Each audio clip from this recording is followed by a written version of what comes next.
check one, two. Testing 1, 2. Hey, hey. There we go.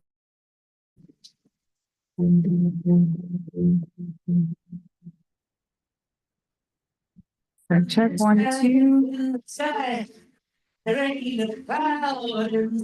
Check 1, 2. Everybody's in the flame, don't you know? It's a beautiful day.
We're going to start the program in 1 minute. Please take your seats and get ready to start the program.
Good afternoon and welcome to the Heinz History Center for this commemoration of the 50th anniversary of the Vietnam War on Vietnam Veterans Day, March 29th. Vietnam veterans are the only group of veterans with a day designated to honor and celebrate them, and that's exactly what we're going to do today. We're pleased to partner with the Heinz History Center for this special event, and we have a very full and inspiring program for you. And we would like to start with the presentation of colors by our own Vietnam Veterans Incorporated, led today by Army Security Forces Vietnam veteran Larry Woods.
We will be led by Barb Smith, a tireless supporter of Vietnam veterans and a Navy spouse, in the national anthem.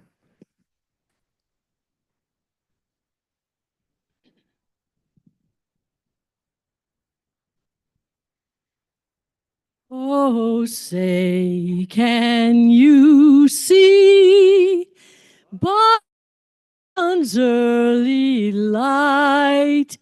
What so proudly we hailed at the twilight's last gleaming, whose broad stripes and bright stars through the perilous fight o'er the hearts we watched were so gallantly streaming, and the rocket's red glare, the bombs bursting in air, gave proof through the night that our flag was still there. Oh, say does that star-spangled banner yet wave o'er the land of the free and the home of the brave? Lead us in the national, the pledge also. Would you please remain standing for the Pledge of Allegiance? I pledge allegiance to the flag of the United States of America and to the republic for which it stands, one nation, under God, indivisible, with liberty and justice for all.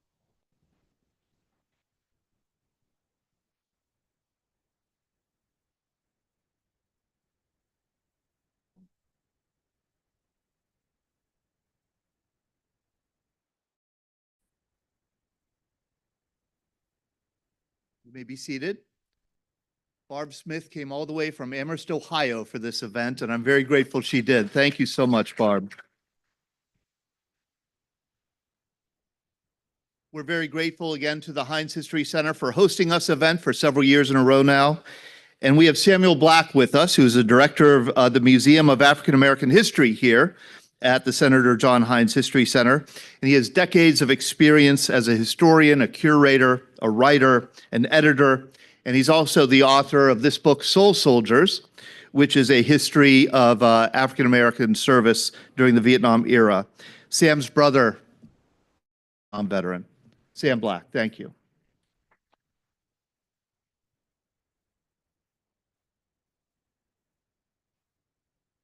Thank you. And welcome to the Senator John Heinz History Center. On behalf of our President and CEO, Dr. Andrew Masick, our Board of Trustees, and our wonderful staff, we'd like to welcome you again for Veterans Breakfast Club program. This has always been a real treat for me personally because of, as Tom mentioned, my brother served 2 tours in Vietnam in the Signal Corps, and would have celebrated his 80th birthday this July. So when I look upon my memory of him as a soldier and as a little boy, 16 years older than me, so I always looked up to him even more as a soldier when I was growing up. And to lose him in 1971 was really heartbreaking for our family. But it made me understand a little bit more, even as a child, how important it was to recognize and appreciate the men and women who served during the Vietnam era. Yes. I also just real quickly want to mention a person who was a real dear friend of the Heinz History Center. Her name was Allison. She was not a Vietnam veteran, but she worked during World War II in 1943 and 44 at Boeing in Seattle, developing and installing the instrument panels on B-29 bombers. So she was a real Rosie the Riveter. And I spoke at her funeral on Thursday. And again, she would have been 100 years old this July.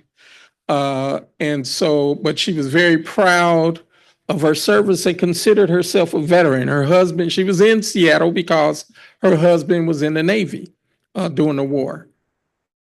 He was based. And so for all veterans of all wars and especially Vietnam War. We commend you and we thank you. And again, welcome to the Heinz History Center. Thank you, Sam.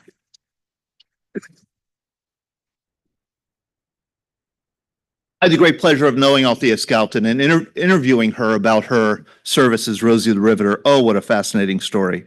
I'd like to thank Mayor Ed Gainey for being here today. Thank you for coming and helping us celebrate and honor our Vietnam veterans. Mayor.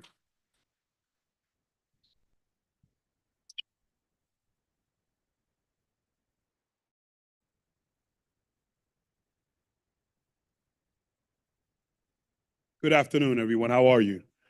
First and foremost, I just want to thank you for allowing me the presence to even be here today amongst you. And I also want to just say thank you for your service and all that you've done to make this country not only the best country in the world, but also the safest country in the world. And so I want to make sure I say thank you first and foremost. See, we got this new technology now. They got us looking down at phones and laptops and all this. Sometimes I'm not always used to all this craziness, but I just want to say it's truly an honor, the day and the moment above, and express my deepest gratitude to the brave men and women who served our country during one of the most challenging times, and not only in American history, but world history. And I want to make sure we recognize that today at the Heinz History Center, we will take time to honor you, all the veterans who served active duty from November 1st, 1955 to May 15th, 1975. Whether they served in the dense jungles of the Vietnam and neighboring countries or in distant waters, the commitment and the sacrifice that you put in is why we are able to sit here today.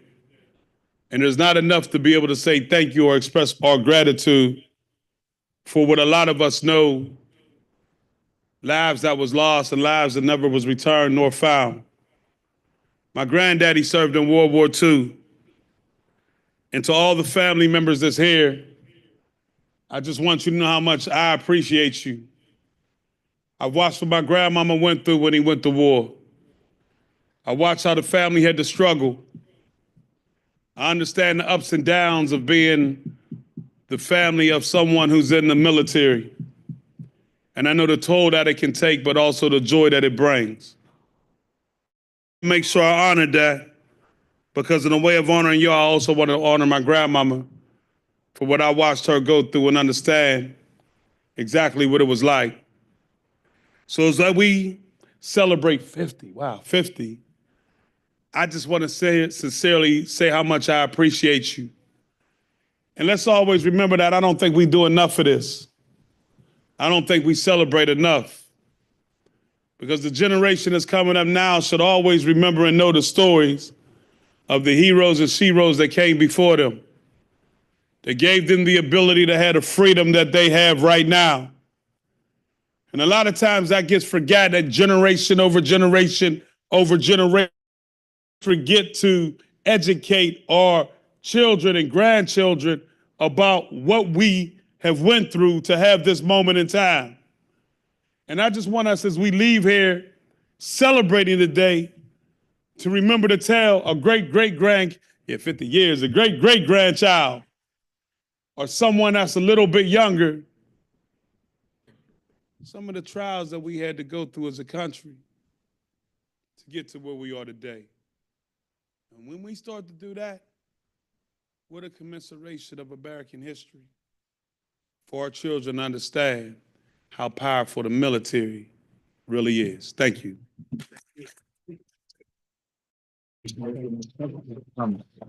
Thank you, Mayor Gainey.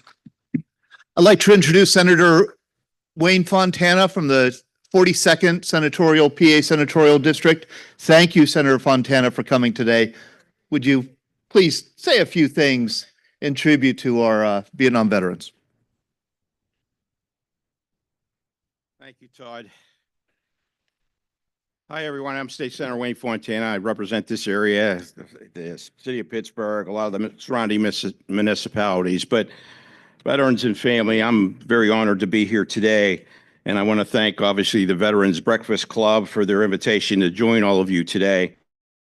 And for the work, the Veterans Club for their work, not only on behalf of the veterans, but ensuring the veterans' service stories and experiences will be heard and remembered.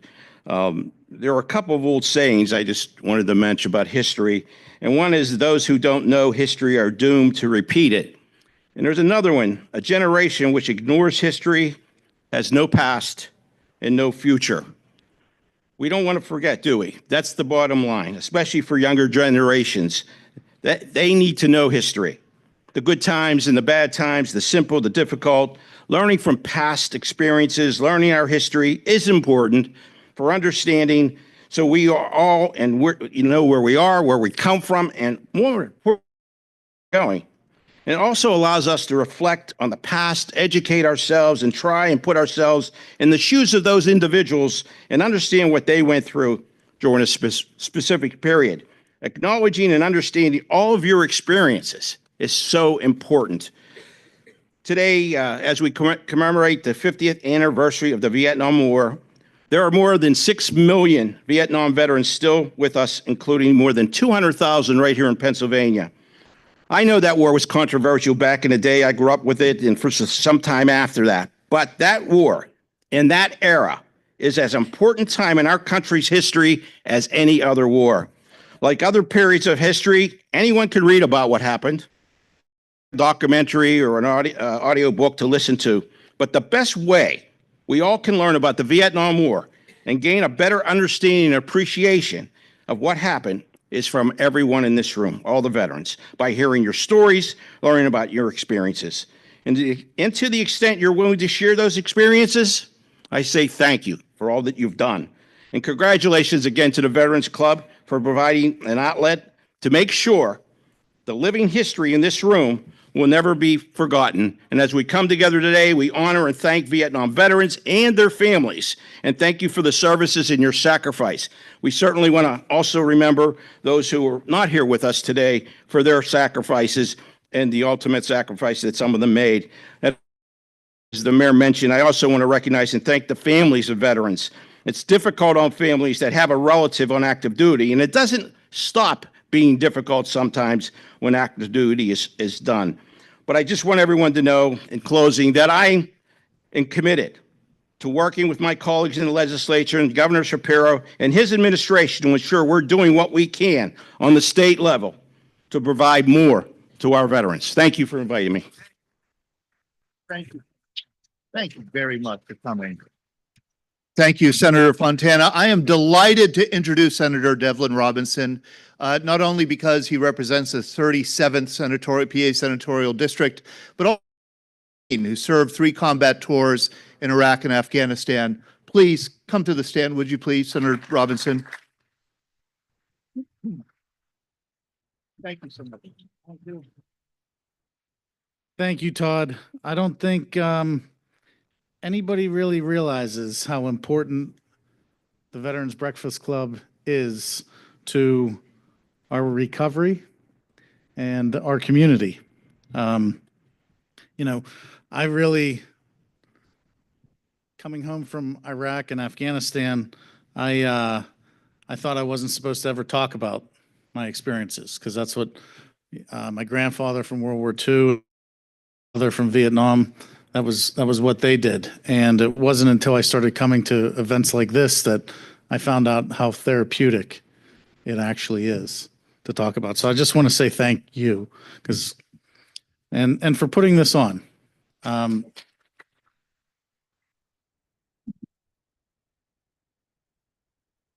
So I just want to say thank you for giving me the time to address all of you. Ladies and gentlemen, honored guests, and most importantly, our Vietnam veterans. We gather here today in gratitude and remembrance for those brave men and women who served in the Vietnam War. On this solemn occasion, we recognize not only your service and sacrifice, but also the resilience and courage you displayed not only on the battlefield, but upon returning home as well, which, as we know, should have never have happened. For many of you, the call of duty was not a choice but an obligation which you accepted with unwavering resolve. The war brought you to far-off lands, not only in Vietnam, but a lot of the neighboring countries. The battles, they were fought in the jungles, in the mountains, in rice paddies, and even underground. While fighting an enemy as relentless as the environment itself, with stifling heat and monsoon rains, you fought valiantly. Even when the battle continued at home. Despite all these challenges,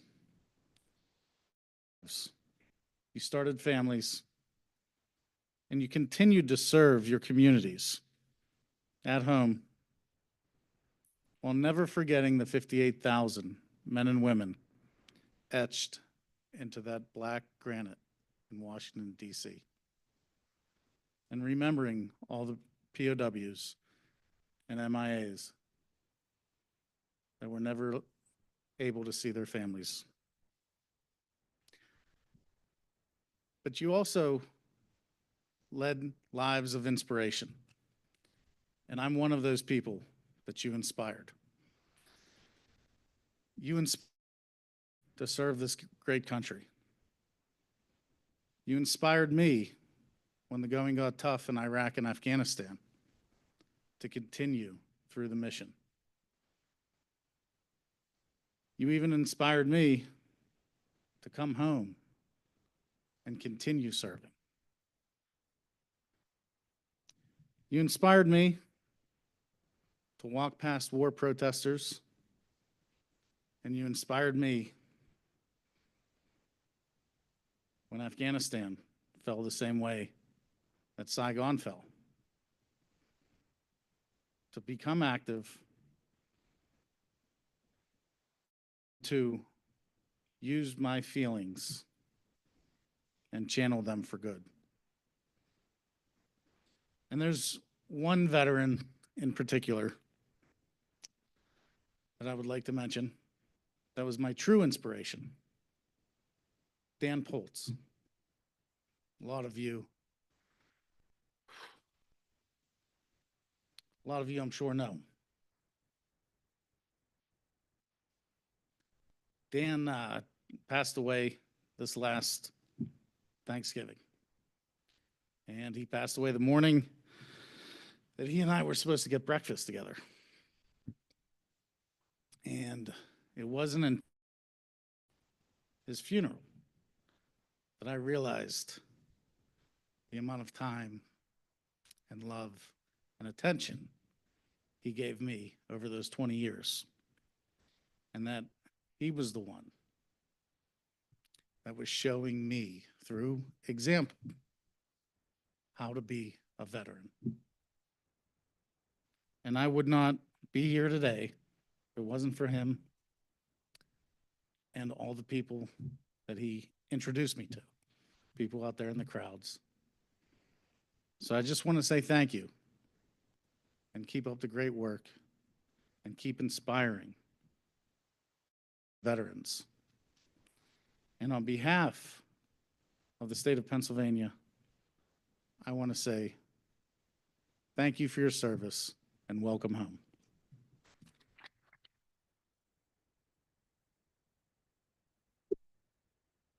Thank you, Senator Robinson.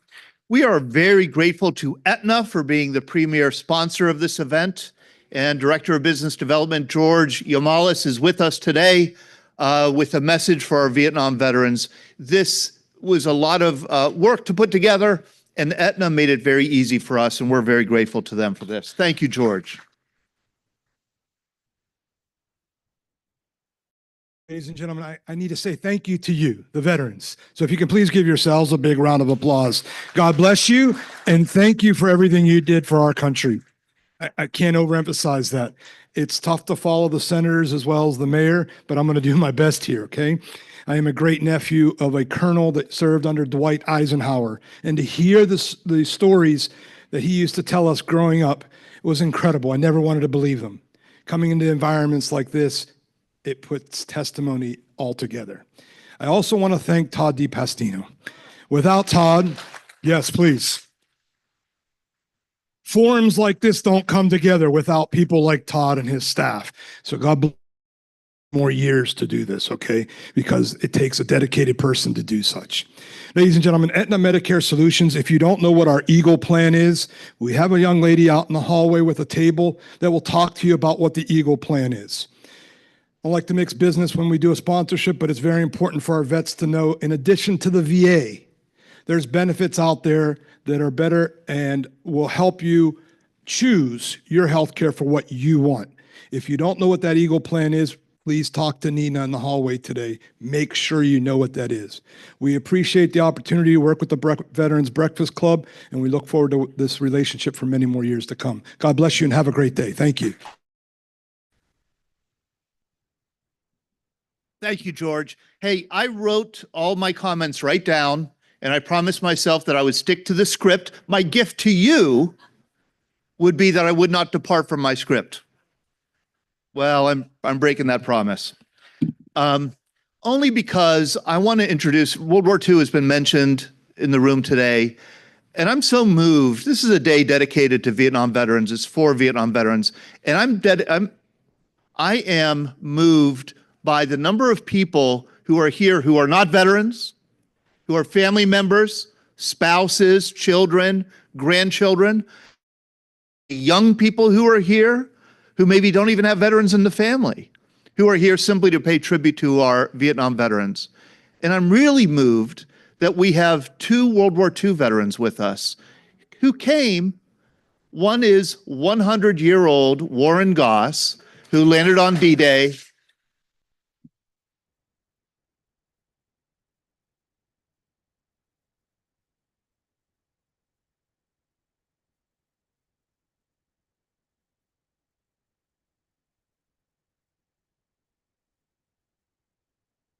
Warren Goss landed on D-Day on Utah Beach, June 6, 1944. What a story he has.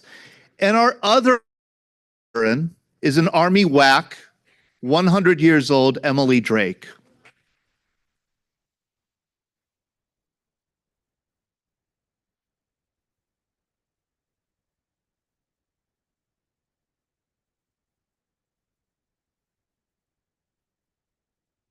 The veterans community is a brotherhood and a sisterhood, and I think this just exemplifies that today.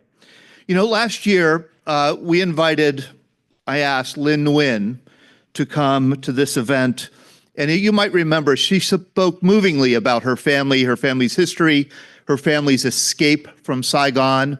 They wrote on April 25th, 1975. Lynn was a baby. Her heroic parents, she spoke about them, No and Thon. Could you please come up here, Lynn? Try not to cry this time, will you?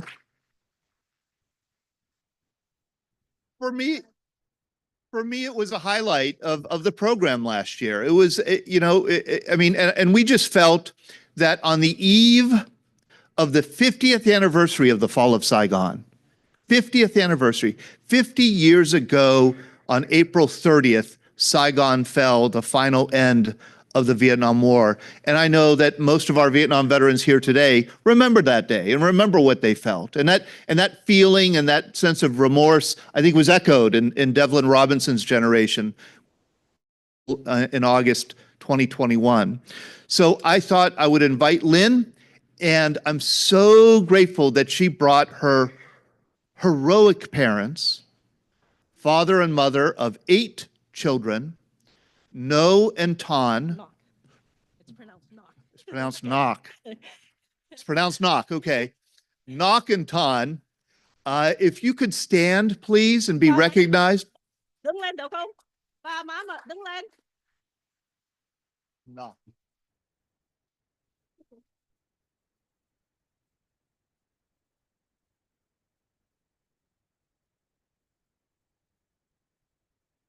And I just want to remind you, Knock, who served 5 years in the Army of the Republic, 5 years in Arvin, on April 25th, 1975, Ton and Knock not only lost a war, they lost their country. And they've never had it since. But they came to this country and built new lives together as wonderful Americans. And we're grateful to you, Lynn, for coming and representing not only your family, but I think also Vietnamese Americans. Thank you so much. Thank you. Thank you. On behalf of all the refugees that made the flight over to the United States and all the soldiers and all the sacrifices, we just like to say thank you. As the story, I was only when we got here, so all the stories that my mom and dad has told us on our flight over here, it was a trek. But again, if it wasn't for the brave soldiers and the sacrifices made on that during the years, just thank you. And we are able to have a life here, and I found we have flourished. The American dream is achievable with a lot of the help of the community. Mom was able to raise all of us and have generations to pass on the history and the legacy of the Vietnam War. And thank you, everybody, for that.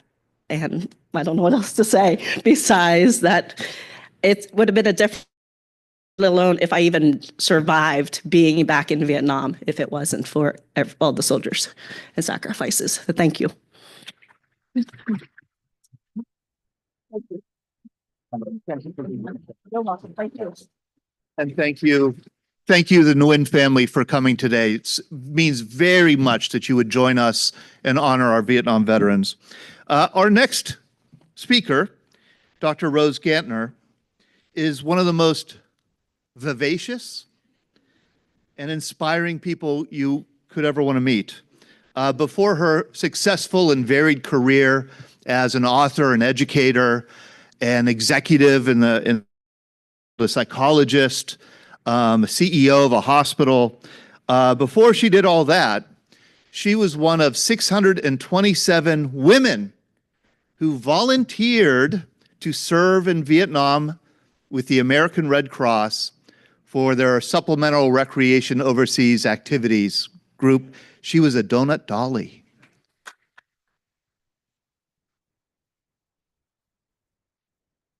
And I've asked Rose if she would step up, come up, and tell us a little bit about her service to those who served in Vietnam.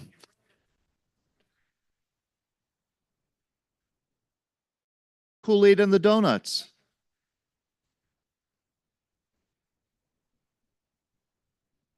Thank you, Rose. I just love you to death. I'm in it for the hugs. This man's terrific. He comes out to Masonic Village once a month, and in the assembly room, there's at least 125 chairs. Usually, the assembly starts at 7.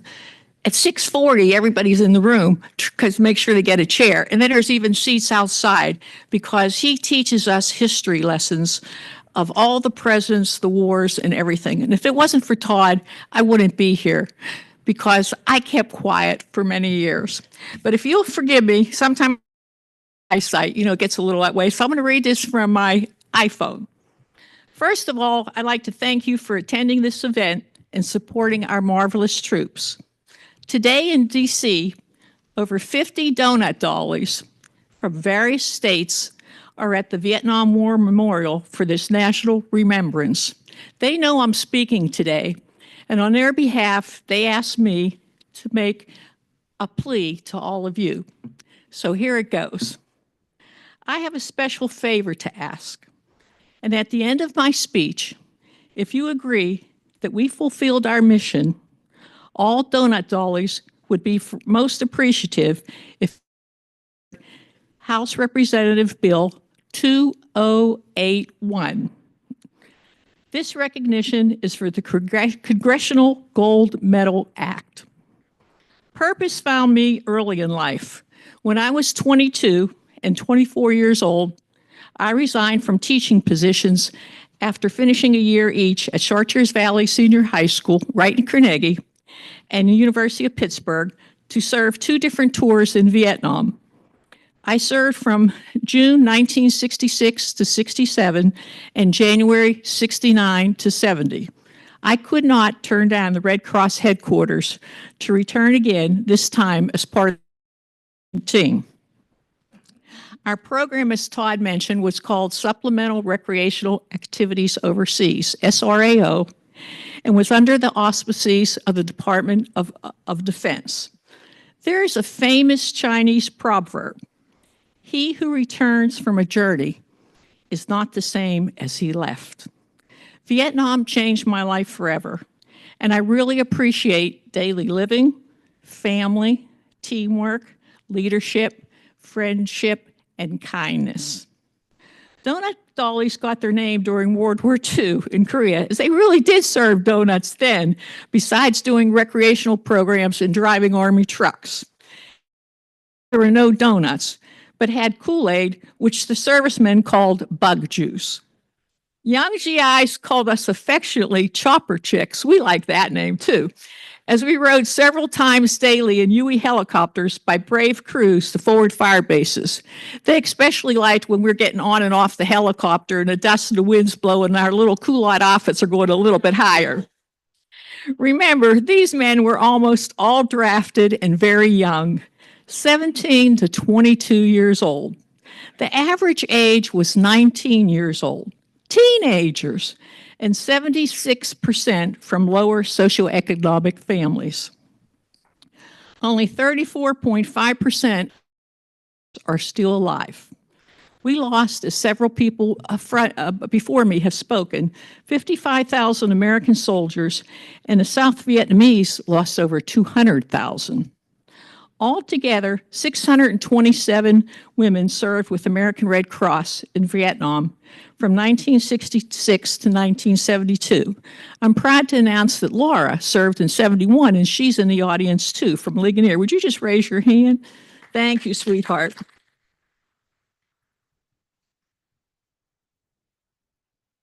All the girls were college grads with various degrees in English, history, art, for example, and between the ages of 21 and single. 2 weeks intensive training in DC to learn about military command structure, policies such as no smoking, swearing, drinking, and program development, besides understanding the Vietnamese culture and history. I was one of only 4 women from this specific program who ever served 2 tours in Vietnam.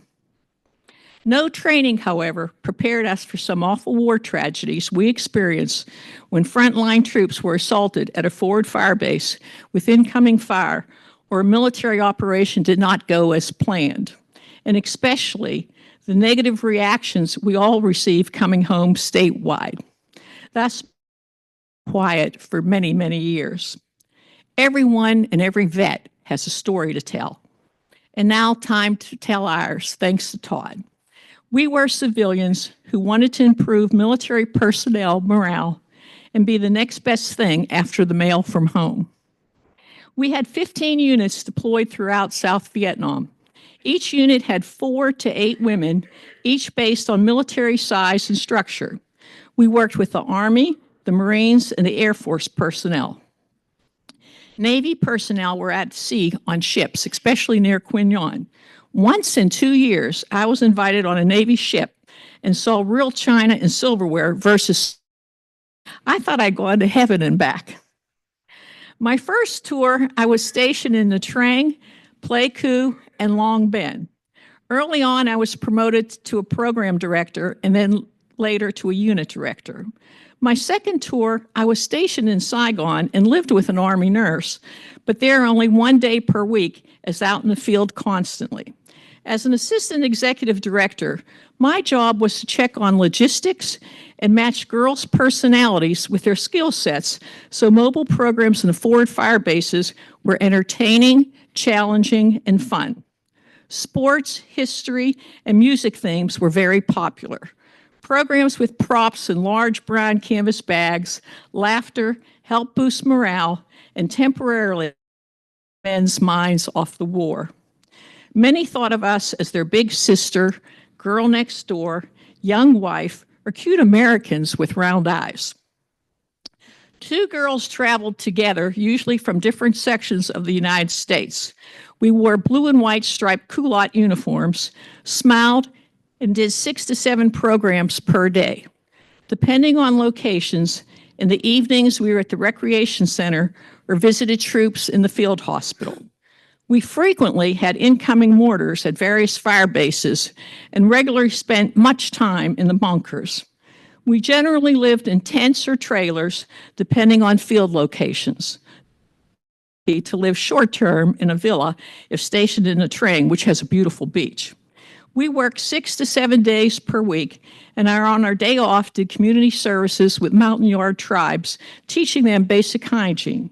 A Mountain Yard chief gave me a crossbow as a gift, too. We all had fond memories of Martha Ray in the field, who also was trained as a nurse besides a great USO entertainer. Special Forces made her an honorary colonel. She shared fantastic stories with us. I shouldn't say it, but I'd say it. When I'd say, Martha, would you like some eggs or cereal for breakfast? She said, no, honey, I want a gin and tonic. I said, she says, you go get that private outside that's watching this trailer and call him in here. And I got him outside, came in. About 20 minutes later, she had her gin and tonic. The young troops really enjoyed Nancy Sinatra with her singing voice and fabulous white boots, besides good looks and charm. These entertainers stayed with us in our trailer while performing for Bob Hope's USO tours. Also, when varied skill sets were needed, donut dollies were also transferred to different military units throughout their 12-month tour. This was to make sure no one got too attached to a special unit or too close emotionally or romantically for everyone's protection and well-being. 6 months, we were permitted for R&R out of the country for 1 week. Thus, I had wonderful opportunities to see other Asian countries as Japan, Thailand, Hong Kong, and Singapore. We were paid $4,500 per year and had free food and shelter, but just cold water, though, for showers. 5 donut dollies were killed in Vietnam. Jeeps and chopper accidents, medical illness, and 1 raped and murdered by a serviceman on drugs during the night. She had only been in country for less than 2 weeks. 50 years later, the American Red Cross Association, Overseas Association, had an annual conference and exhibit, which was held here in Pittsburgh at the Heinz History Center. Sam and his team did a marvelous job. The exhibit was fantastic. Todd DePacino, our Superman, service personnel, and ARC leaders coordinated where Sister Mim and I aided successful storytelling with attendees. I was surprised and awarded a special recognition and pin from the Red Cross for all my many years of volunteer service. Now I have a few other stories to share if you're still willing to listen and not falling asleep, hopefully. Teddy Winowich, he was a private from the South Side. He was my first love. Everybody remembers their first love. And don't tell me you don't, because I know you do.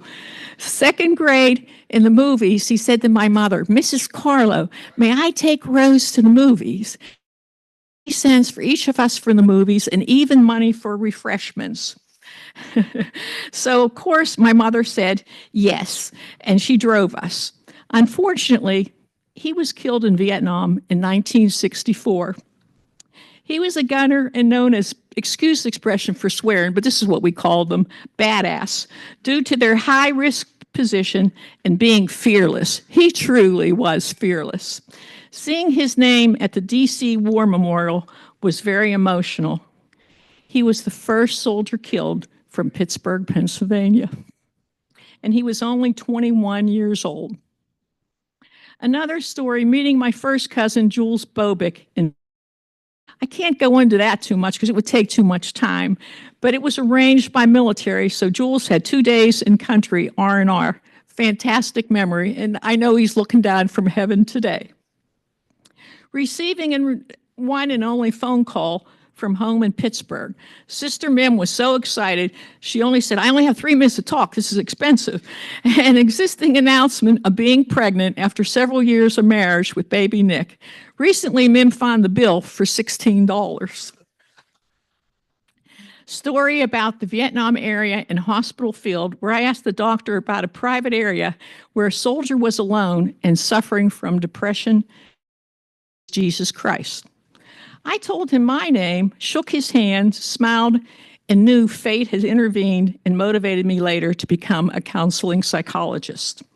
Afterwards, I treated Vietnam vets and their families pro bono from Fort Benning, Georgia, with post-traumatic stress disease for over 10 years at my Center for Life Coping Skills. Before retiring from UPMC Health Plan, I returned to Vietnam with my two fabulous sisters, Mim and Alex Nolan, Mim Bezic and Alex Nolan, to show them this beautiful country and Vietnamese people. And I'm proud to say they're right here in the front row. Would you just raise your hand, because Mim and Alex could tell you some good stories.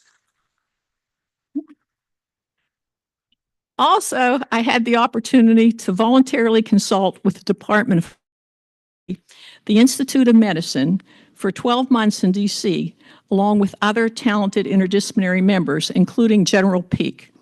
We wrote a book, Ready and Resilient Workforce, published in 2013. I wrote my own book, Workplace Wellness, Performance with a Purpose, 2012. Now about that special request. I hope you agree with me to contact your representative for Bill 2081, which will give donut dollies the recognition to achieve the Congressional Gold Medal Award. I know the senators are listening and will do this for us. No pressure, sir. To remember 28, since we are all Steeler fans, right? All right, go Steelers. We don't know who our quarterback's going to be yet, but we're all Steeler fans. Think about jersey number 20, originally belonged to Rocky Blair, Army Vietnam vet. And now Patterson proudly wears that number. And number 81, which is Pruitt. Also, many of us are now 81 years young. I'm eternally grateful for all who served before, during, and afterwards, along with their fabulous families who supported them. We must never forget their sacrifices. God bless America, freedom, patriotism, and democracy. Thank you.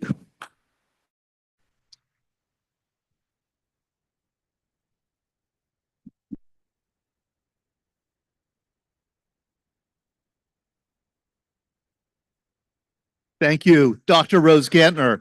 Our next speaker is another doctor, Dr. Bill Silver. And if his voice sounds familiar, it's because he's related to John Wayne. That's true.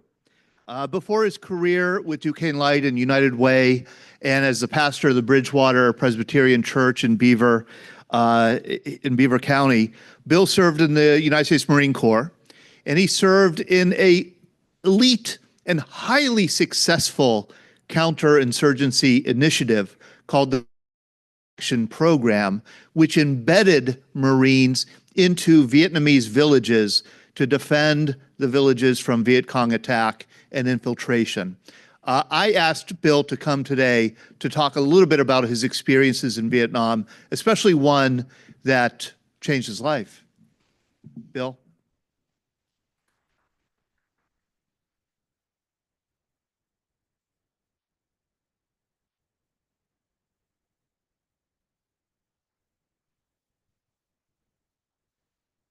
I was wondering, as I was sitting here, are there any other CAP Marines present? There's a reason for that. Because from the inception of the CAP Marine program to the time that they dissolved the program, the entire time in Vietnam, there were only 5,000 of us that served in that special force program of Marines. We were embedded with the villagers. I was in a mobile CAP, and let me start by saying I grew up in this area. I grew up in Aliquippa. We had a poultry farm, and I for the ministry. But while in college, I wasn't sure of my call. But the one thing I knew was I always wanted to be a Marine. So I dropped out of college, enlisted in the Marine Corps, knowing that I would wind up in Vietnam. and later assigned to the 3rd Marine Amphibious Force. But not knowing prior to entering country in Vietnam that I was selected with other Marines out of the Marine Amphibious Force, 3rd Marine Amphibious Force, to be a part of the CAP program, the Combined Action Program.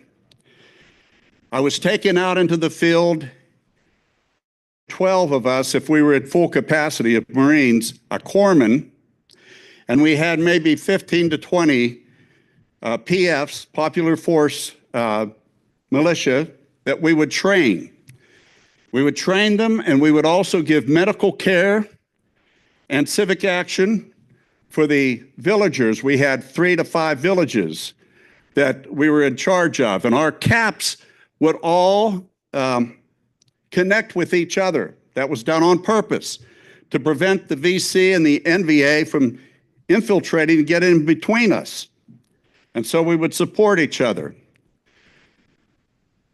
Realized, but within 6 months of being in country, my mind had deteriorated by things that I was experiencing, things that I was seeing, things that I had never even dreamed about growing up in Beaver County, and now experiencing there in Vietnam, as many of you sitting here today have experienced, and the stories that you have to tell as well. See, we all have something that impacted our lives. Vietnam has impacted my life in a powerful way. As I said, my mind started to deteriorate because country, at one time, one of our CAP squads had called, and they had reported 200 NVA that were moving into the area. And so we would always go immediately and support each other. That CAP squad was almost completely wiped out. Those who were in the Vietnamese militia with them had deserted and left those Marines. The Marines couldn't leave because they had wounded Marines, and they would never leave a wounded Marine. We found alive, and they told their stories to us of what happened. There were other things that affected my mental feeling at the time as well. You see, the CAP program was an NCO program. We had no officers in the field. The highest ranking Marine was a sergeant. And so it was either a sergeant or a corporal who would run the squad, command the squad. And we were trained for that. We were prepared to lead when called upon to lead. And I had 2 sergeants at different times, and both of them were wounded. The first one, a grenade, he was fragged in his heart area and medevaced out. He was replaced with another sergeant. And in the middle of a firefight, he looked up at me. He was wounded, and he looked up at me and he said, "Take over," as they took him out. And from that point on, I was the squad leader. As a corporal, I was a squad leader. And there were just so many different things that were affecting my mind at the time. And I'm sure many of you out there can relate to that with your experiences as well. And so this one day we were on patrol, and as you know, in Vietnam, it's hot, over 100 degrees. We came back, we were very exhausted. It was a long patrol. We came back into the village, and I want to say also that another problem that we had was that if you didn't guard everything that you had, things would come up missing. You were constantly having to watch everything that you had and make sure that there was somebody there. In fact, I want to say, when a firefight would start, we would assign a Marine to stay behind to watch our equipment. You can relate to that, I'm sure. And we come back off of patrol on this one particular day, very hot. and everyone got into the hooches and we just laid there, which, by the way, I spent my entire year in that jungle. We had no water for a year. You had to find your own water. We drank out of wells or the river that was nearby. And as we were laying there was a Vietnamese boy, probably around 12 years old, and he had the oxen and he was walking around in the grains of rice, and he was separating with the stalks with and the rice using that oxen. And as he was going around, I was watching him, and he would look at our sea rations and look in at us and then I laid there pretending I was asleep, but I was waiting. I knew it was coming. And so the one time he came around, he looked in, he grabbed the sea rations and threw it underneath the rice. When he did, I jumped up, went out, and I grabbed that boy. I had anger built up inside of me from what I had experienced, what I had seen, what I had gone through up to that point. And that anger came out. And I grabbed that boy, and I probably would have killed that boy. But my buddies came and they pulled me away. And then at that moment, at that time, I realized this isn't me. I had deteriorated to the point that this is not me. What has happened here? And I told my fellow Marines, I said, I've got to leave for a while. I literally walked out of the jungle, got on Highway 1, hitched a ride with the Army, which, by the way, the Army AmeriCal Division, Rocky Blair's group, and Rocky was very close to where I was at. The AmeriCal Division gave us all of our air support. Very rarely do we ever get any hot chow, but every once in a while when the Army got done feeding their guys, they would say, we'll give the Marines what's left over. So we got the leftovers if we were fortunate. I walked out of the jungle, hitched a ride with the Army, and went to Tam Key. We were stationed outside of Tam Key, Quang Tin or Quang Nai province, either one of those in that area. And when I got into Tam Key, I was going to go to an Army NCO club just to forget about the war for a while. And so I'm walking down a back street, and as I'm walking down there, I'm looking at this sign, and it was representing a mission, a Christian mission. And out of nowhere, there's this 12-year-old Vietnamese boy. And he says, would you like me to show you around? I said, sure. And so he took me through the orphanage and showed me where the orphans slept, showed me the school that they had there for them. Then he took me in and introduced me to his parents. His father was a pastor, and his mother was there, and they had 12 children. There was also a Christian missionary there. Now, they didn't know my story. They didn't know what I had just almost did. I had anger built up within me from what I had experienced. They showed me love.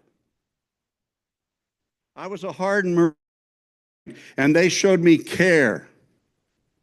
They began to tell me how missionaries came and actually gave their life because they were killed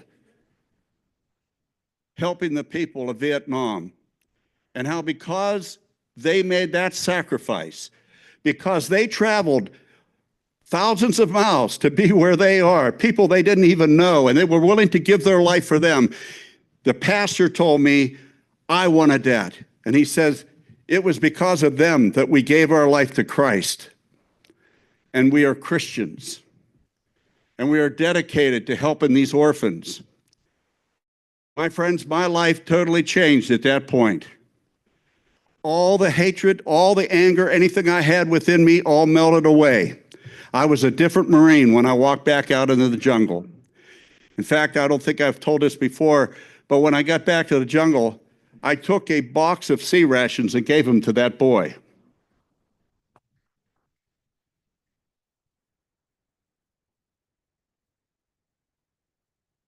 So my life was totally changed, and I committed to God that if I made it home alive, whatever he wanted me to do with my life, I would commit my life to. And when I touched back into San Diego, I never forgot that commitment. It was the first thing. I made that commitment to the Lord, and I'm going to follow through with it. And so God brought me full circle. I re-enrolled in college and seminary, and I was able to start a ministry, which is now over 56 years of ministry that I've had. And I have been blessed. But I want to say, in closing, my heart is always with the Vietnamese people. I love the Vietnamese people. They have a heart that is genuine. I love them, and I want to say that to them, and those that are here as well. And it is a complete honor that I have in my, and will always have, that I was able to serve two things in the United States Marine Corps and also the United States of America, no matter what, because while I was in country, there was so much division, as you all remember. And in fact, my Marines told me, they said, "Where are you from back home?" And I said, "Aliquippa." They said, your town's in the Stars and Stripes right here. There's a racial riot going on in your town. And I thought, I'm thousands of miles over here. And there they are fighting in my own hometown. Let us never forget, my friends, and I know I'm preaching to the choir today. We will always cherish freedom. We will always honor our God and our country. And I know as a Marine, and I know all of you as veterans, will never give up.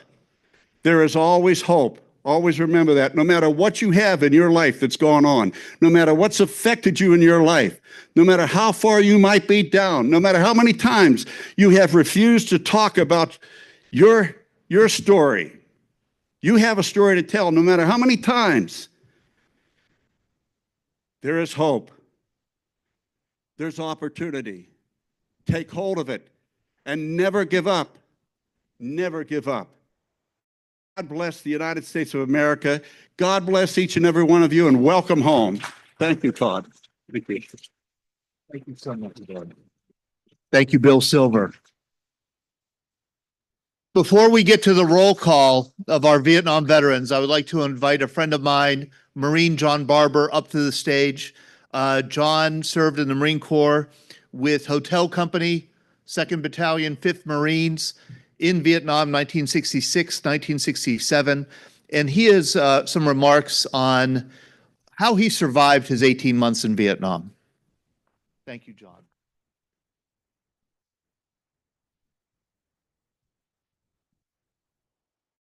Come home. Well, I don't know how to follow that. I was going to tell you a story about two hookers that picked us up in Okinawa, but I don't think I can. I only have 7 minutes, so I'm gonna pass that. When I heard about this event, I asked Todd if he could read something that I wrote a long time ago, and he says, "Why don't you read it?" I said, "Okay." So I'm out of my comfort zone a little bit right now. But before I do that, we veterans are in our upper 70s, upper 80s, and we can't remember what we had for dinner 2 days ago. Or if we're looking for something in our garage, we go down in the garage and we forget what the hell we were looking for. But we can remember what happened 55, 60 years ago because it's embedded in our minds, and we've seen things and we've done things that we can't forget.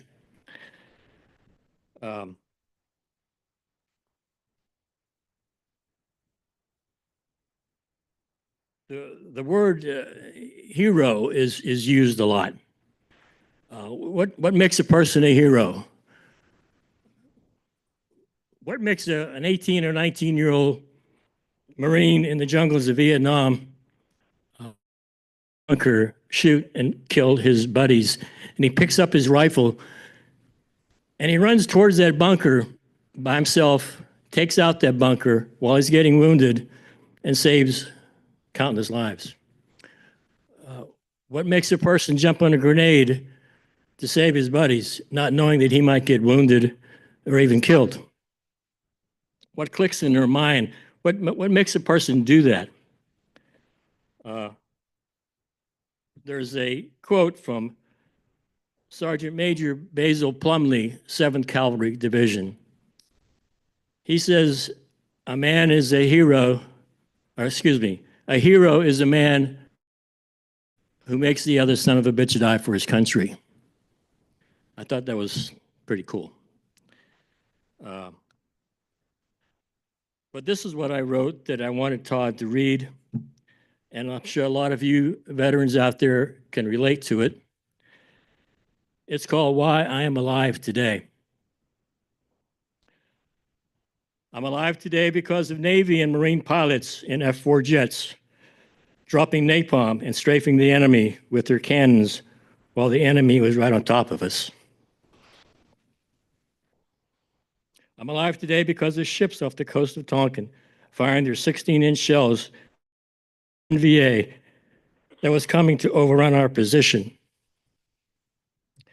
I'm alive today because of chopper pilots picking us up after a patrol or operation that had gone bad, and the door gunner blasting away at the enemy. I'm alive today because of Marine artillery batteries, 105s and 155s, destroying an area before we had to go in and find the enemy. And I'm alive today because of my fellow Marines who fought not to keep communism from spreading, but fought to keep each other alive so we could come home. And the Navy. Enough cannot be said about the Navy. The Navy corpsmen, Marines, and fought with Marines, and saved countless lives. I've seen those guys save so many lives, save so many Marines, and not think of themselves while getting shot at. So I'm here today because of those guys and the ones that didn't make it back home. And I wrote something else, believe it or not, it's called Happier Times in Vietnam. Putting on a pair of dry socks while you can during the monsoon season. Getting relieved as a point man on patrol on certain operations. Going out on an ambush and not engaging with the didn't happen very often. Hearing an explosion on a patrol and hearing someone screaming and hearing "Corpsman up!" and thanking God it wasn't me. Coming back from division in the rear and having hot showers after weeks of operations and destroy missions in Con Thien and along the DMZ. Filling a canteen with water from a well in a village, which was cool to the mouth when the heat was about 112. And last, after being in this hellhole for 13 months, being given my orders to go home with all my body parts, not knowing I would be back in this hellhole in 30 days. And lastly, two words you hear all the time when bullets are flying and mortars are dropping on top of you. The two words are mother and God. And the word mother is used with another word that I can't say here right now.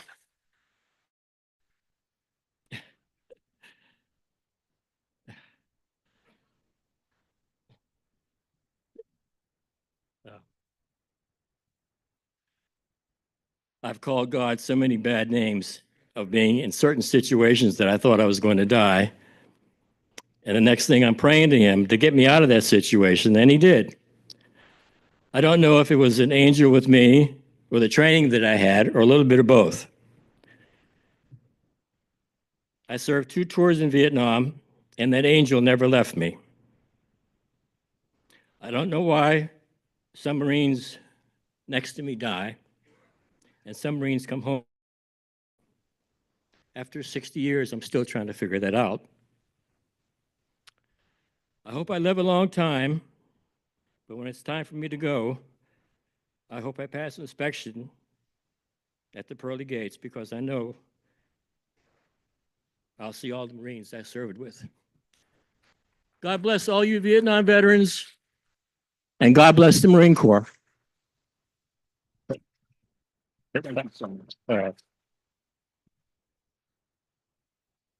Man, after working with veterans for 17 years, you'd think I'd know better than to have two Marines come on stage in a single event. But now is the time to begin our roll call.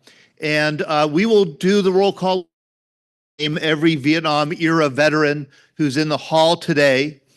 The other veterans, and there are hundreds of other people, veterans, who registered for this program, which is being streamed live on Facebook, YouTube, and on our Zoom channel. I do want to recognize them, and they are being recognized in a scroll before this program began, and then after the program will be over, they will be recognized by name. Every one of these veterans, if they're not here with us tonight, they will have mailed to them the 50th anniversary commemorative pin and certificate, as well as this wonderful book that is the Vietnam Veterans Breakfast Club, that kind of specifically written for Vietnam veterans and their family members about what this war was about, the history of the war from before the American involvement to after the fall of Saigon. It's a wonderful book, and I know that it is because I wrote it.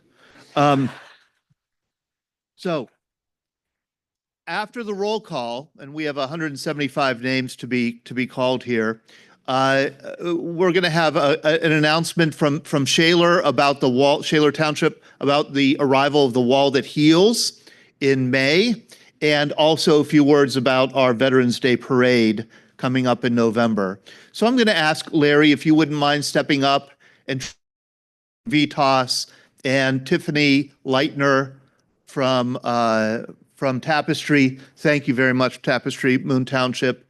And Larry, if you feel like you need more help, you could let me know. Let's start with the first. He's always the first, because I'm doing it in alphabetical order. My hero, Tony Accomando, Army, Vietnam. Tony.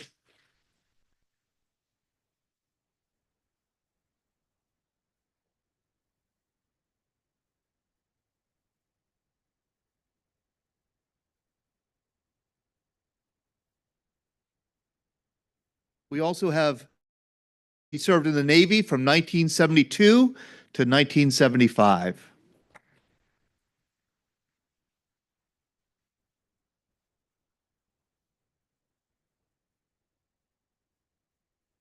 Richard Aguilia, he served in the Army 1966 to 1968.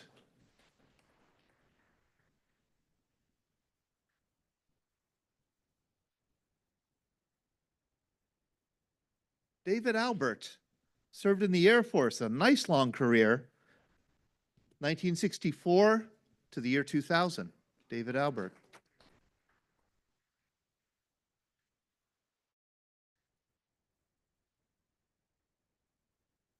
Please watch as Mike Allen approaches. Mike Allen, he was in the Navy and the Army, but we'll call him Navy for today. He served in the Navy 1968 to 1972 on submarines.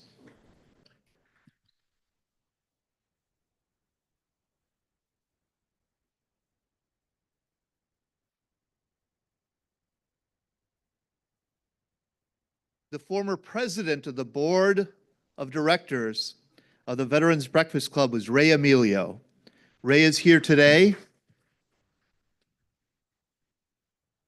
And he was one of those Navy corpsmen assigned to the Marine Corps. He was at Quezon, 1968.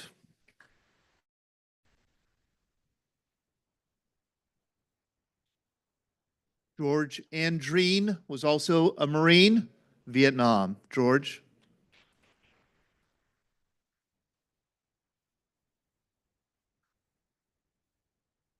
Bob Arbster was in the Marine Corps 1969, 1973. Bob Arbster.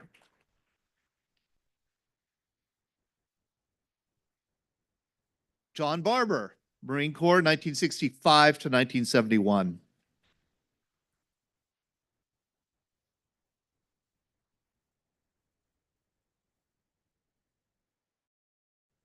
His brother, Bill Barber, Marine Force Recon.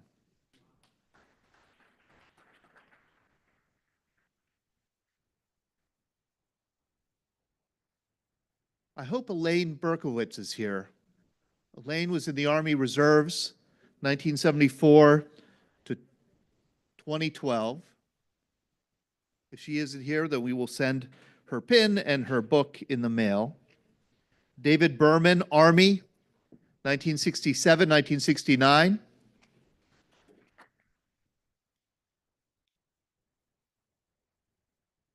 My friend Bill Bigelow, Navy. He's here 1968, 1970.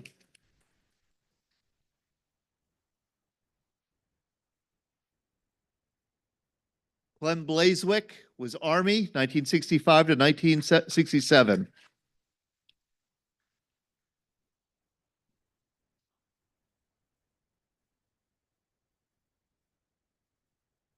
John Bonifate was in the Army, 1969 to 1970.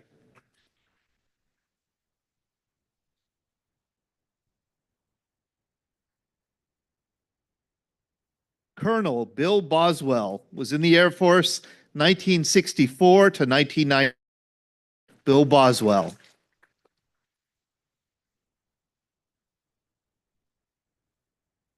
John Bradley, Navy.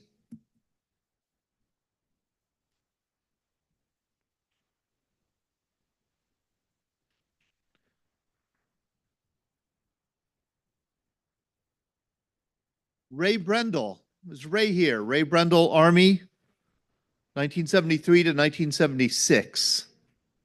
I don't think I saw Ray.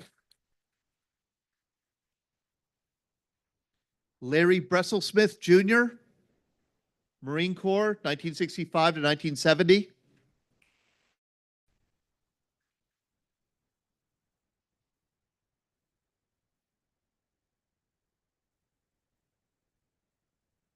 Jim Brockman. Is Jim Brockman here? Navy, 1966, 1970. There you are. James Brokenbeck, Vietnam veteran.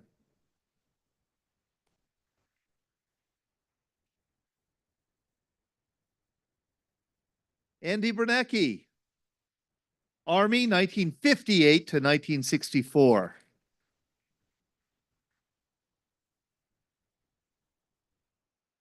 Submariner George Brown, Navy, on the USS Abraham Lincoln. Come on up, George. Ed Carlisle, is Ed here? He served in the Army 1966 to 1969.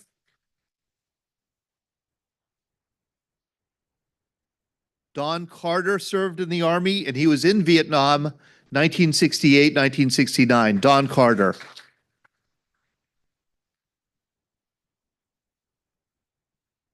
Joe Chivers had to leave. He was in the Navy 1973 to 1987. The Gold Star wife.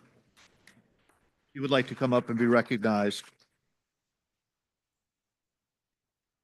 Ray Colamarino, Navy, 1960 to 1966.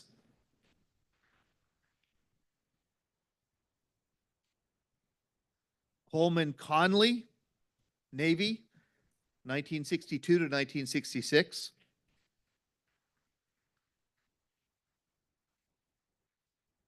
Chris Connor was an Army WAC, 1963 to 1965.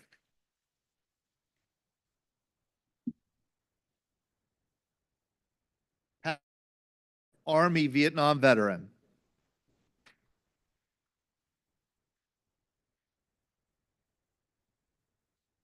It was good to see Joe Corrigan again. Joe Corrigan, he was an Army veteran, 1966 to 1970.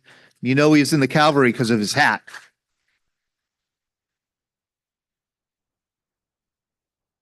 Richard Corson, Army, 1970 to 2009.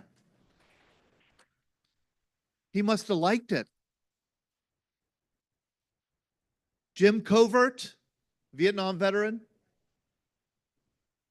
Paul Cupp, Army Artillery, Paul Cupp.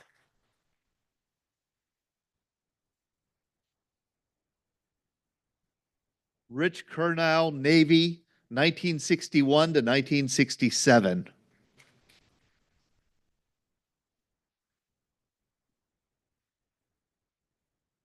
Tom Cusick was in the Marine Corps, served in Vietnam. He was wounded 58 years ago on Monday. 58 years ago, March 31st, 1967, you were wounded, but he made it back.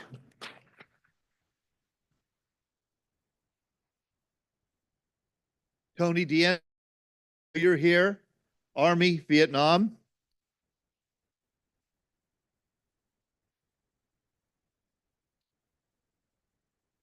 Ted Debiak was wounded on Christmas Day in Vietnam, lost his left arm, and he received a Purple Heart last year at this event.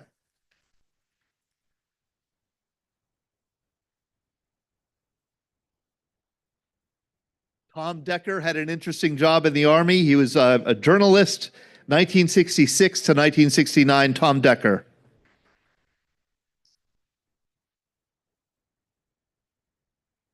William Dydig, Air Force, 1972 to 1996.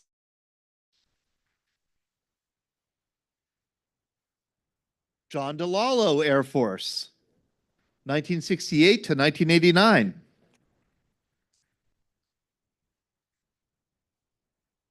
James Dennison, Vietnam veteran.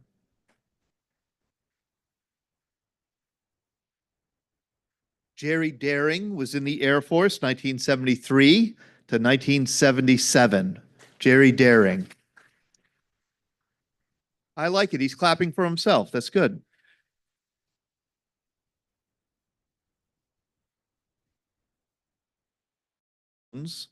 U.S. Army, Vietnam. Jim Desmones. Ray Dombrowski was with the Army Engineers, Vietnam.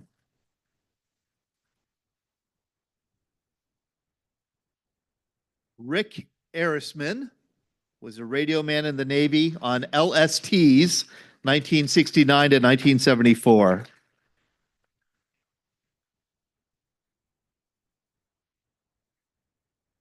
William Exler Jr. There we go. What branch of service? Army. William Exler Jr. coming today.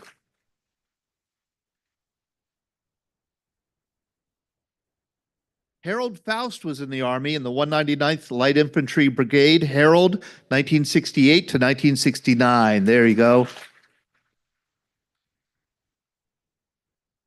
John Ferguson, is he in the hall? There you are, John. John served with MACV in Saigon. I had the great pleasure of traveling to Vietnam with John and seeing where he lived in Saigon in 1968.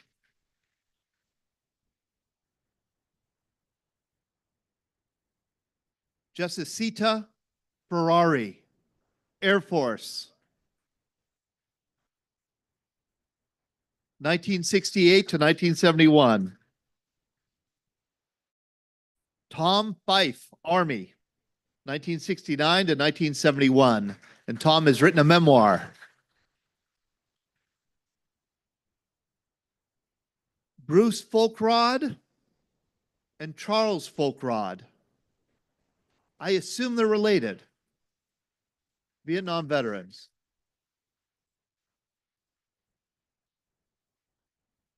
Carl Francis, Navy, 1969, 1970.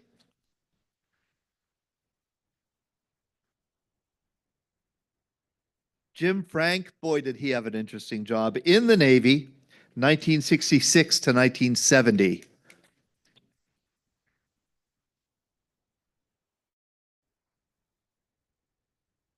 He served on a ship, but the ship didn't move.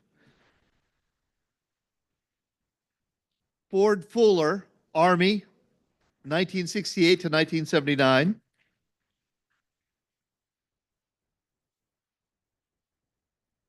Robert Gartner, Vietnam veteran. Robert Gartner.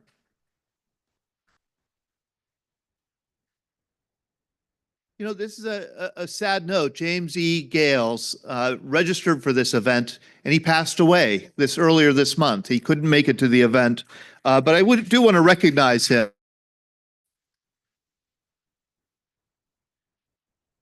James Gales lived in Aliquippa. He was an MP in the Army in Vietnam, and I know that his widow, Joanne, his new widow, and his daughter, Sarah, are watching from home.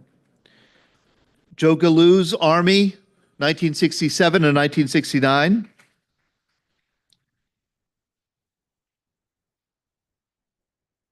I'm hoping Larry Gamrett is here. Larry Gamrett, he was in the Army.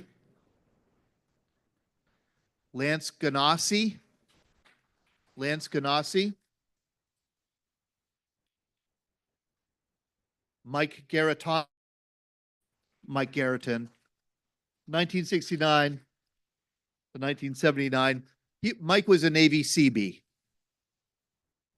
Bob George, Navy, 1964 to 1968.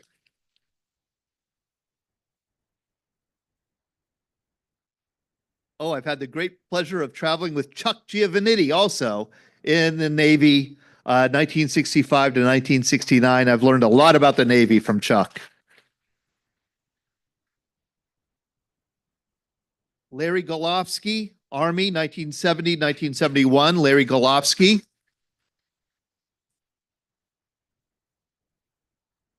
There's also a Gerard Golofsky. I assume he's your brother. What branch was your brother in? He was Army. He was a helicopter pilot also. Two brothers were helicopter. Who's older? Oh, so who's older? You look older.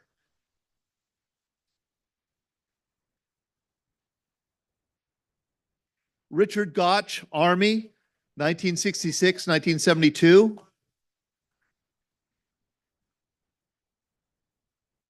Finally, I think he's the one and only Dale Gower, Coast Guard.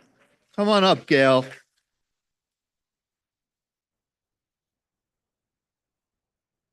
Dave Gray. Come on up, Dave. Army, career Army. Gary Gray, wonderful veteran with wonderful stories. Gary Gray, Army.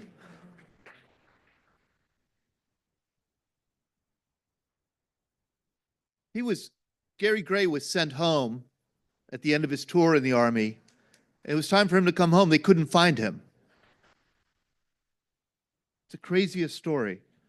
John Grogan, Marine Corps. Is John here? John Grogan. Ray Gross, I know you're here. Army, 1967 to 1969. Sonny Hanlon. Sonny, oh, he's got that big cavalry hat on also. Sonny Hanlon, Army, 1966, 1968.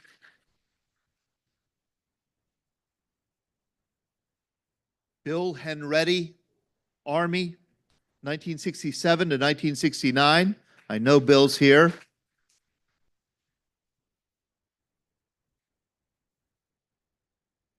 James Hill, Jim Hill, Marine Force Recon, Vietnam, First Force, wounded, separated from the Marine Corps, then joined the Army National Guard, did back, reserved. Jim Hiltz, Army, Jim Hiltz.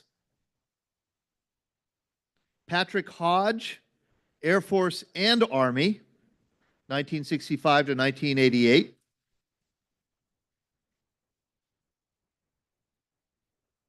Stan Hoffman is all Navy, 1966 to 1969. Is William Holt here? William Holt, Vietnam veteran.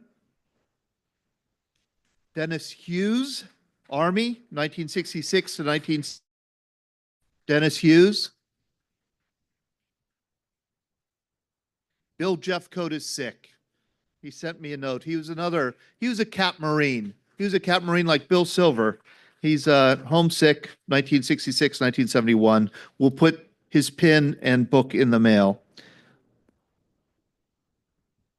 Stanley Jenoreski, Navy, 1968.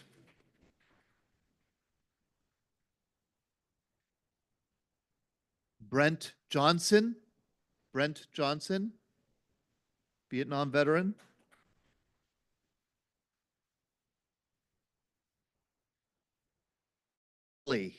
Army WAC, 1967 and 1969. All right. Our next veteran. I hope you're good at math. She was an Army WAC. She served from 1972 to 2013. That's 41 years. Ann Kaltrider. 41 years.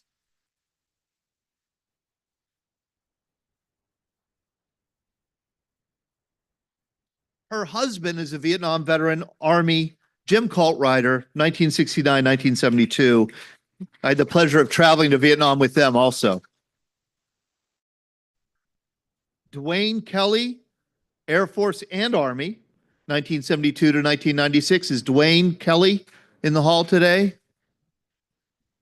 David Kish, Air Force and Army. There we go. Paula Klinkner.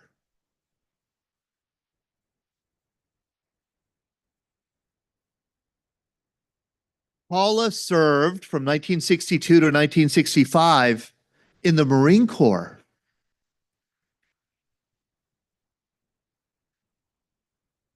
George Kniss was an Air Force in Vietnam, and he served there 1961 as an advisor to 1965.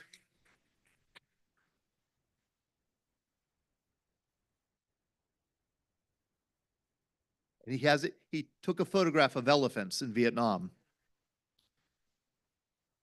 Joseph Nopick, Army, 1967, 1970.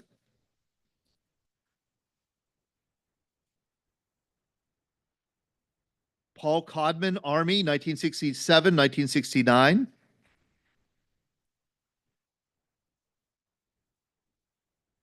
I was so pleased to meet Mike Copay for the first time today. He was 1st Airborne Division, 1965 to 1968.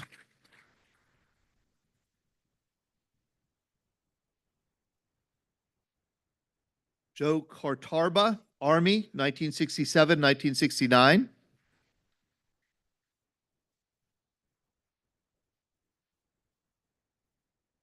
John Kramer was Career Air Force, 1972 to 1994. John Kramer. Thanks for joining us, John. Jim Cusick was active in the Navy, 1964 to 1965. Jim Cusick. John Kula was also Navy, 1967, 1971. John Kula, please come up and be recognized. Joe Littleton, Vietnam veteran. I hope Joe is here. Joe Littleton. George Loki. George Loki was Army, 1967, 1968. I know George is here.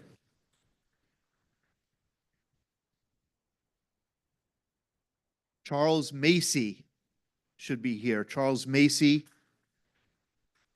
Vietnam veteran. He's Army. I could tell by the way he's dressed. Stan had the great pleasure of meeting Stanley Majaka today. Army. So Stanley joined the Army in 1962. He served till 1965. Then he waited 20 years and rejoined for another 15. There's a story there.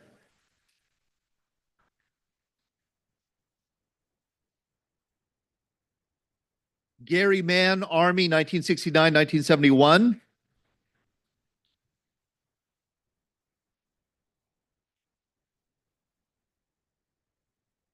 Gary Mann, thank you. Angelo Manalaris is in. He's a Vietnam veteran.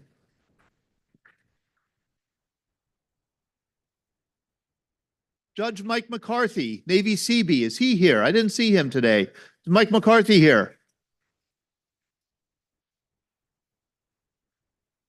He's here? Oh, look at that. That's your CB. Yeah. Judge McCarthy was our speaker last year. Thank you for coming again. David McComb, I'm so glad he came. David McComb served in the Navy 1965 to 19, and I think he remembers every day in the Navy. John McMahon, Air Force, 1969 to 1995.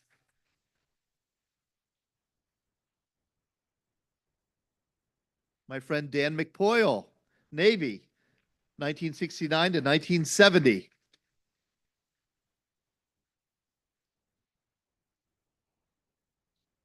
Robert Musner, Army, 1969 to 1970.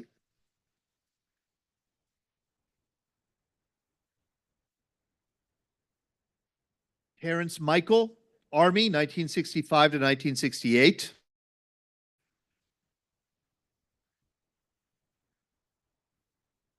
Is Paul Mahalik here? Paul Mahalik, if Karen wants to come up, and Paul. Air Force, served with SOG, 1965 to 1969.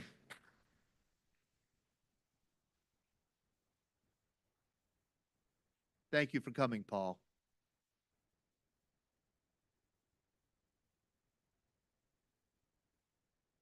Stephen Mahalko, Air Force.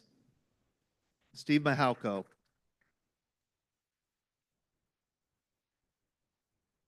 Mike McCulich, Navy, 1965 to 1973. Is Doyle Miller here? Doyle Miller, Air Force.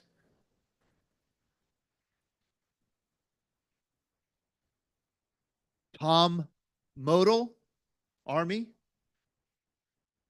All right.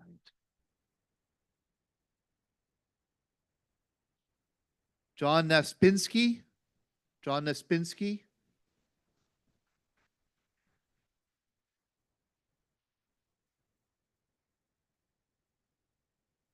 Eric Udinsky.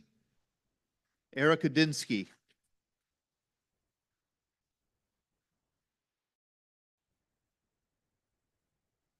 Tom O'Neill, Army, 1968 to 1971.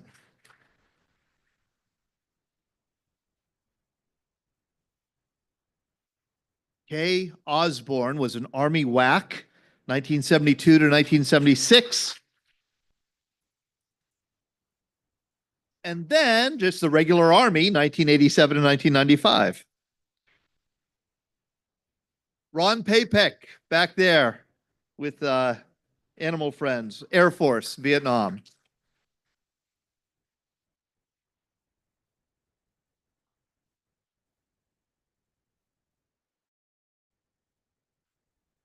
My apologies to Larry Googans, Air Force, Vietnam.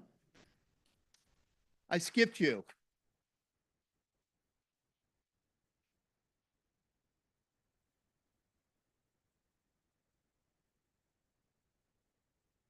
Bob McCormick, 1967 and 1970.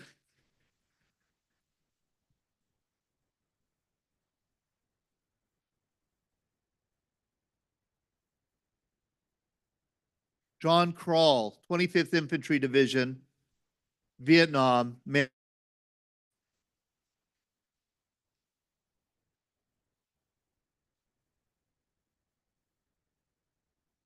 Michael Papuga, Marines. I know he's here, 1967, 1971.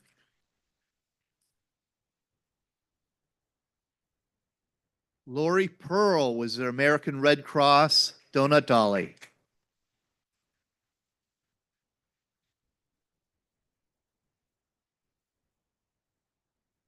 Carl Pearson, Vietnam veteran, Carl Pearson.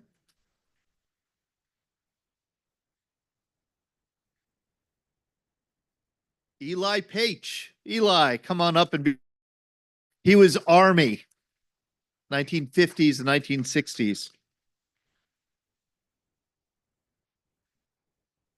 Rose Gantner, Army Red Cross. Army, American Red Cross. Chuck Percherky, Marine Corps, 1966, 1970, 67 in Vietnam.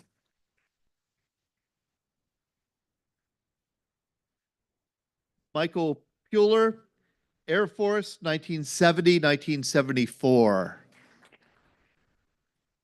Vietnam. Lee Phillips, Navy, 1965 to 1969. Chris Parolo, Navy, career. Come on up and be recognized, Chris.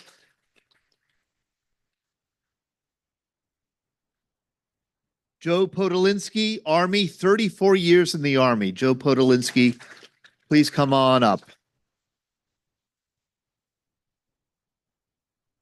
Bob Recker, he just goes by Recker. Bob Recker, Army, 1965 to 1967. Ron Restifo, Navy, 1967 to 1993.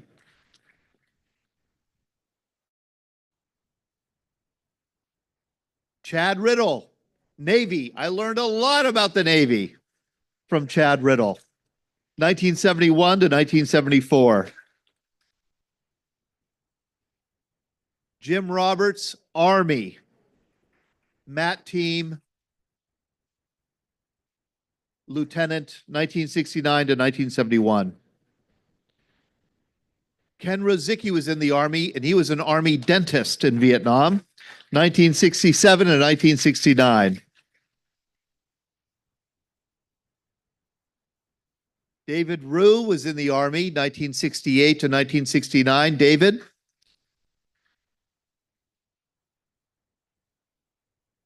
My friend Bill Russo was in Play Coup in Vietnam, 1967, and he was there for Tet, 1968.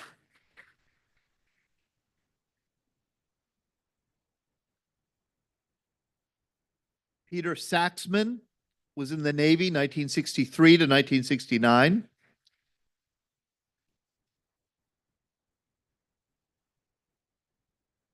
Ron Shaw was in the Navy, 1972 on the USS Osborne. Ron Shaw. John Schaup was Army, 1969 to 1972. John. Gary is here, 1964 to 1968. He was a Marine. Daniel Schwab was Navy, 1972 to 1978.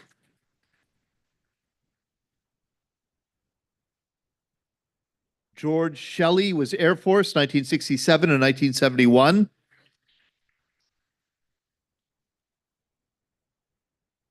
Van Scheip was Army, 1963 to 1966.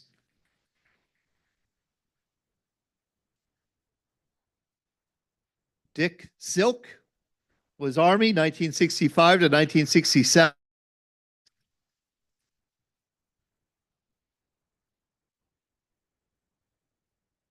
Bill Silver, Marine Corps, 1969 to 1974.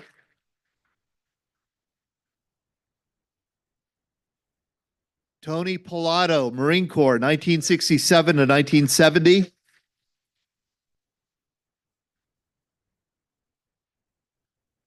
Spencer Simon Jr., Vietnam veteran.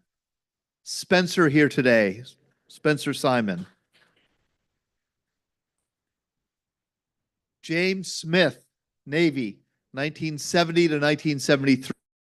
All the way from Westmoreland County. A.J. Smith, also Navy, 1966, Swift Boat, veteran. To 1972, A.J. Smith.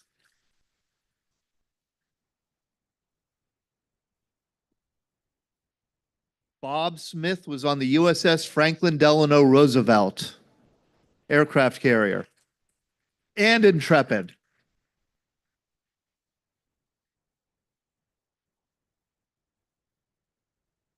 Robert Sobocinski was in the Navy, 1970-71. Robert Sobocinski. Stakovich couldn't be here today, but he was Air Force in the 1950s. James Stasek. James Stasek, Navy. Richard Stewart, Marine Corps, 1966 to 73. Richard Stewart. Keith Stewart, Marine Corps. Keith Stewart. Dave Stover, 1968 to 1970. Dave Stover. All right. Les Zell served in Vietnam with the Army. It called, look this up, Google it, Guns A Go-Go. Look up Guns A Go-Go. It's wild. Dan Tellup, a Marine lieutenant, Vietnam.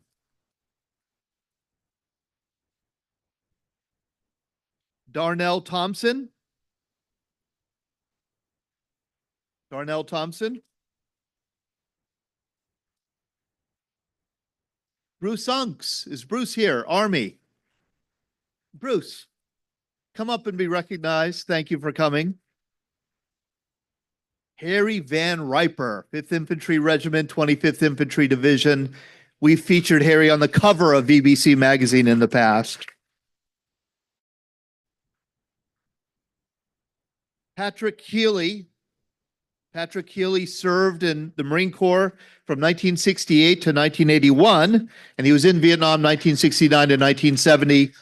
He's written a wonderful new book, Year of the Rooster, and we're going to be featuring his story in our programs.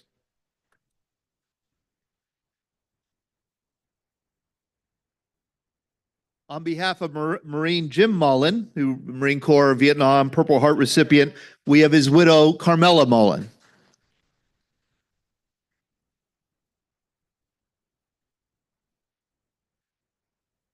Dan Vaughn, 65 to 1966. Paul Wittmeyer.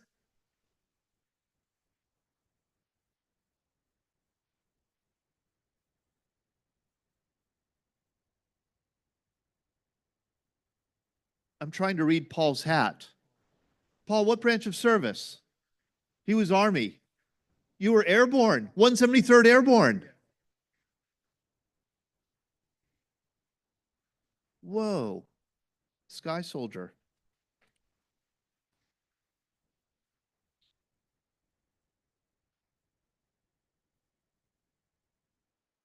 1969 to 1972, U.S. Army. 59. 59. Tony Kuzneski, U.S. Marines, 1967 to 1968. Tony Kuzneski, 2 Purple Hearts.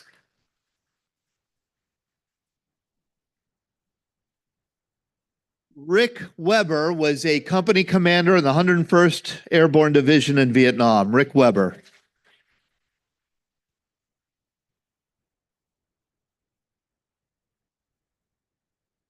Joseph Wycrick, Marine Corps, Vietnam. Dave Winwood. Dave is here. Dave Winwood, Navy. 1967, 1968. I don't know if CB Don Wolf was here. CB Don Wolf, Navy, Vietnam. Larry Woods served at Tui Wa in Vietnam, 1966, 1970. I had the great pleasure of traveling with Larry. Gary Woodside, Marine Corps. Gary here?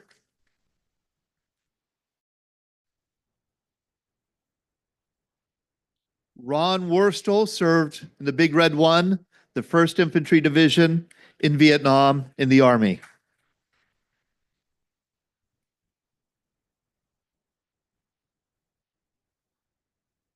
Mal Zelafro was an Army advisor to the South Vietnamese, 1969 to 1971. Mal.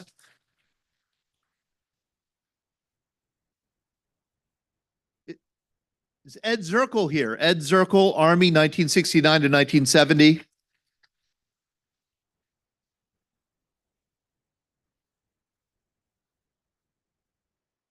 Zulo, Army, 1969 to 1972. John Zulo.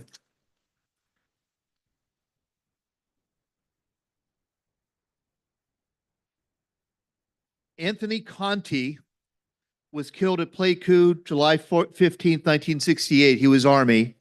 And I believe his widow, Lori Spada, is here, Gold Star wife, Lori Spada.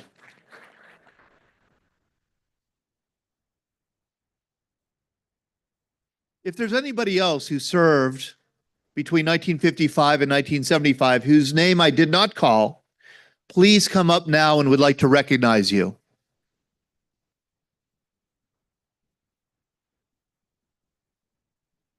Jim Bruder, Navy. Patrick Martin, you look like Army. 68 to 69. Jim Bruder, Navy. Joe Hesh. Joe Hesh was Navy. Lou Sanchez, Army. Whoa. Carl Rechtenwald. Don't you go, the guy, Carl Rechtenwald, Navy. Tin Can Sailor. Tim Mason, Air Force.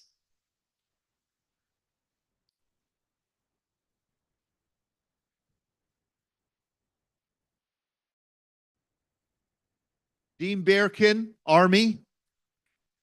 James Smith, Army. Ted Hillebrand, Marine Corps. 1967, 1968, Ted, you were in Vietnam. Carrie Wells, how are you? 68, 69, I'm very sorry to overlook you, Carrie. Navy. I'm sure it was your fault. Okay. John Osterhaus, 1968 to 1969. What branch of service, John? Navy? Navy. Thornburg. George Thornburg, Army.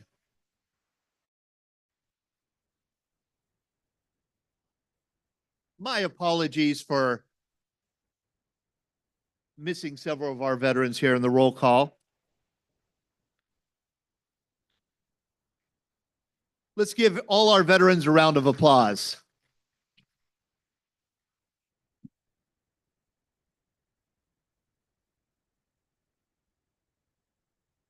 All right, before the program is almost over. However, a couple things we want to do before we retire the colors. Number one, I want to invite Amanda Jennings from Shaler Township. Amanda Jennings from Shaler Township has an important announcement that all of you should be interested in. This is about the arrival of the Wall That Heals to Shaler in May. Could you please keep quiet, please, so we can listen to Amanda talk about the Wall That Heals. Thank you, Amanda.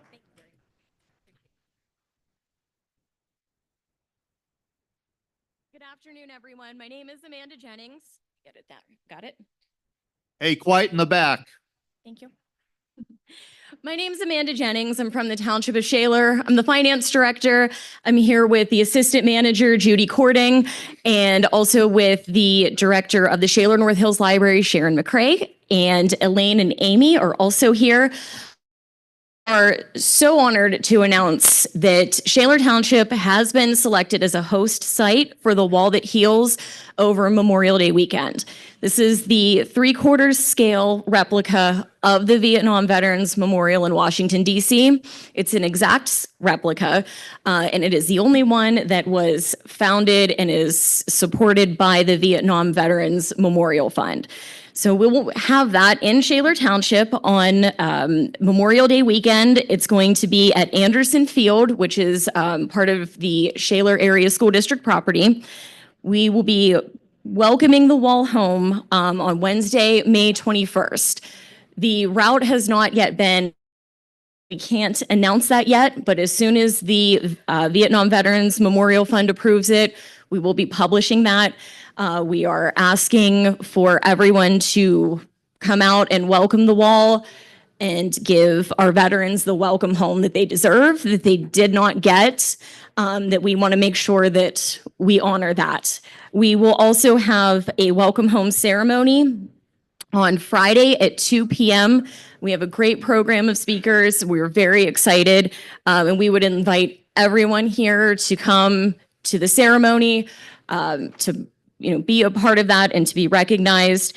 We have a Memorial Day ceremony at 11:30 on Monday, May 26th, and a closing ceremony after that on Monday, May 26th at 1:45 p.m. So the wall will be open for 24 hours, starting Thursday at 2 p.m., and it will go until Monday at 2 p.m. And we would invite everyone here to come to the Wall That Heals, and either as a visitor or as a volunteer.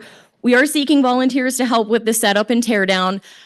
We have all of the information right out here at our table. Sharon and Amy and Elaine can help answer any of your questions. And the one other thing that I wanted to mention, I'm going off script here just like you did, so is the In Memory program. This is a way family members to honor your Vietnam veteran who came home but later died. And this is a way to have them included as part of the Mobile Education Center that is also on display at the Wall That Heals.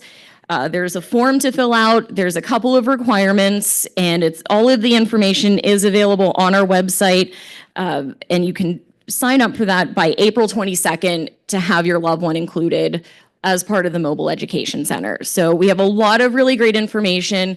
We are so honored and humbled to play a host site. We are one of 31 communities that were selected to host the Wall That Heals, and we couldn't be more excited and more proud to host this. We want to do this right for our veterans, sure that we give you the respect and the honor that you deserve. And just want to thank everybody in this room and everyone that is watching for your service and your sacrifice. And we hope to see you out there on Memorial Day weekend. So thank you very much for having us, and welcome home. Thank you. Thank you so much. Thank you. Yes, you definitely want to be a part of the Wall That Heals in Shaler Township Memorial Day weekend. So every Vietnam veteran has gotten a copy of this wonderful book. You can have a copy too for $5 if you want. As you make your way out, if you're not a veteran, we are selling them for $5. Before we have I do want to invite Joe Podolinsky up here. He is on the committee for the oldest Veterans Day parade in the nation, which is the Pittsburgh Veterans Day Parade. And Joe, let people know about it, please. Thank you, Todd. I have the honor of being the commander of the Federation of War Veterans Societies of Allegheny County, and also the 106th continuous Pittsburgh Veterans Day Parade. This year, we are honoring the Vietnam veterans, and the slogan this year is "Welcome Home," and you'll see it all along the trail on the Veterans Day Parade. Todd said we are the oldest. We are the oldest. We beat New York by an hour and a half on the very first, and that is the truth. So, but we are honoring the Vietnam veterans, and "Welcome Home" is the slogan, and it will be all along the route. We have a tentative date right now of 5 November for a dinner. But it's tentative right now because there's at least 300 Vietnam veterans in Allegheny County alone. And we're possibly going to have it at the Rivers. And the parade this year will be on the 8th of November, which will be a Saturday, not the 11th.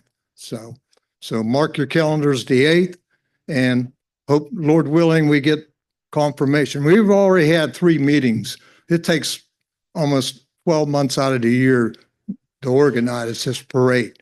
And you can ask Ken.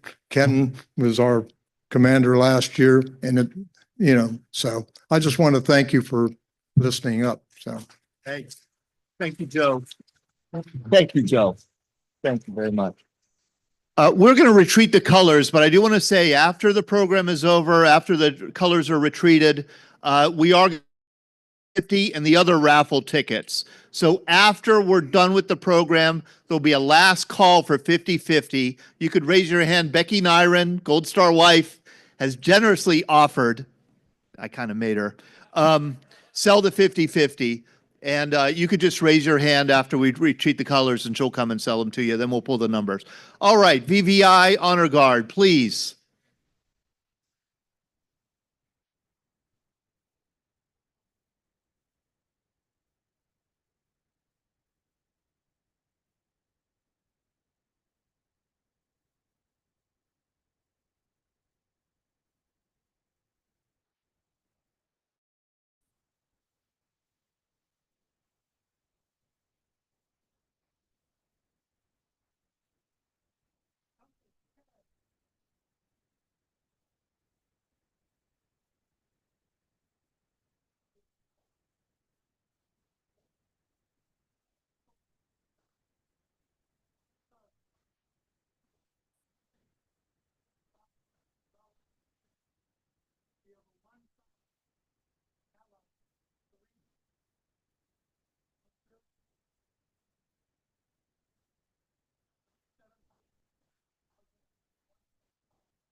You could be seated. Last call for the 50-50. We will pull the number. We will pull the number at 4:15. 4:15, we'll pull the number.